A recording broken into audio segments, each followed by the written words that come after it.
Dalem boncel. Di zaman baheula di hiji lembur aya budak ngora ngaranna Boncel. Di ngaranan Boncel teh saur indungna sabab dina gadona aya tapak ceda segede boncel. Kulantaran labuh kana batu. Indung bapakna kacida miskina nu matak manehna getol digawe. Keur mantuan kahirupan kulawargana. Dina hiji poe manehna indit jauh ka kota rek neangan pagawean sejen. Sabab gawe di lembur geus teu betah kulantaran dununganana kacida galakna. Kacaritakeun sanggeus di kota manehna digawe di kadaleman di kantor kabupaten. Tugasna ngurus kuda. Si Boncel digawena kacida getol jeung rajin. Kulantaran manehanana rumasa teu sakola, jadi kacida pisan hayangna, kacida pisan kabitana hayang bisa nulis jeung bisa maca. Nya sok rajin merhatikeun pami putra dalam menuju diajar teh. Kulantaran kayang lami kalamian mah manehanana teh jadi weh bisa nulis jeung maca. Dina hiji dinten dununganana ningalian ka kandang kuda. Ngaros heran setiap kandang kuda aya namian ngaran-ngaran kuda.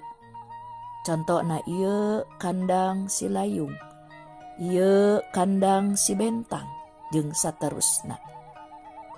Teras dununganana naroskeun ka putrana, ari ieu tulisan Menang Ujang? Sanes pa. Jadi tulisan saha atuh mani sakieu hadena? Ditaroskeun ka si Boncel. Ieu tulisan maneh? Muhun juragan. Ti harita si Boncel ku dununganana disakolakeun. Terus weh dipercaya jadi juru tulis atawa sekretaris. Pangga bisa si Boncel beuki dieu beuki nambahan. Ponnya kitu deui.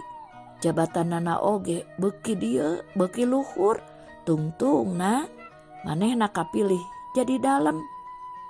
Jadi bupati mun ayeuna mah. Dina hiji isuk-isuk wanci haneut moyan. Dalem Boncel nuju calik di teras bari moyan yang hareupan meja anu pinuh ku tuangeun sareng leueteun. Di bumina anu gedong sigrong manehna ngararasakeun kabagjaan hirupna bari ngupingkeun sora ngelikna manuk titiran piaraanana. Keur kitu torojo saurang pangawalna datang bari nyarita rengkuh pisan. Kangjeng dalem melong mureleng ka manehanana lantaran asa kaganggu. Pok pangawal nyarita, unjukan itu aya nini-nini sareng aki-aki ti kampung hoyong tepang sareng juragan. Ngangken sepuh juragan. Naon? Aya nini-nini jeung aki-aki hayang panggih jeung aing sarta ngaku-ngaku kolot aing. Muhun leres campelak kumawani datang ka dieu, usir ka ditu. Kangjeng dalem kacida bendukna. Tacan oge si pangawal ngaleos. Datang manten si nini jeung aki bari satengah lumpat rek ngagabrug Kangjeng dalem. Ocel, ieu emak jeung bapa geus sono pisan ka hidep.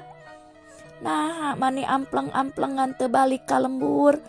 Teu beja, teu carita, ninggalkeun bapa jeung emak. Tetapi da untung ka emak jeung ka bapa aya jalma anu ngabejaan yen Ujang geus jeneng jadi dalem.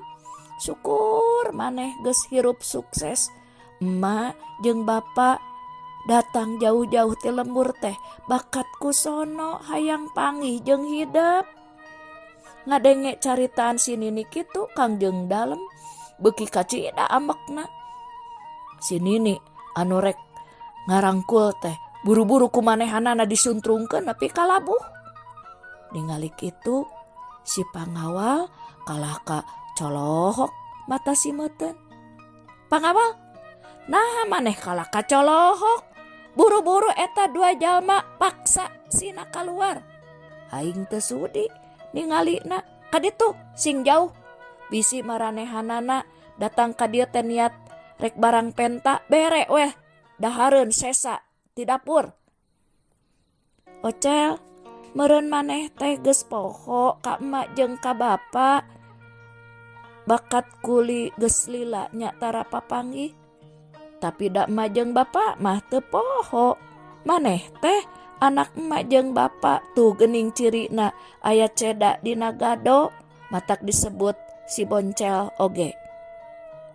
Pangawal, usir ieu bara main teh.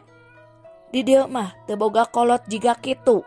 Maknya dalem boga kolot Rudin siga nu gelo. Teung teuingeun kalakuan maneh teh Boncel. Tega ngusir jeung ngahina ka kolot sorangan. Ka indung anu geus ngakandung, bapa anu geus miara maneh ti leuleutik. Yeuh, moal aya maneh lamun eueuh kolot.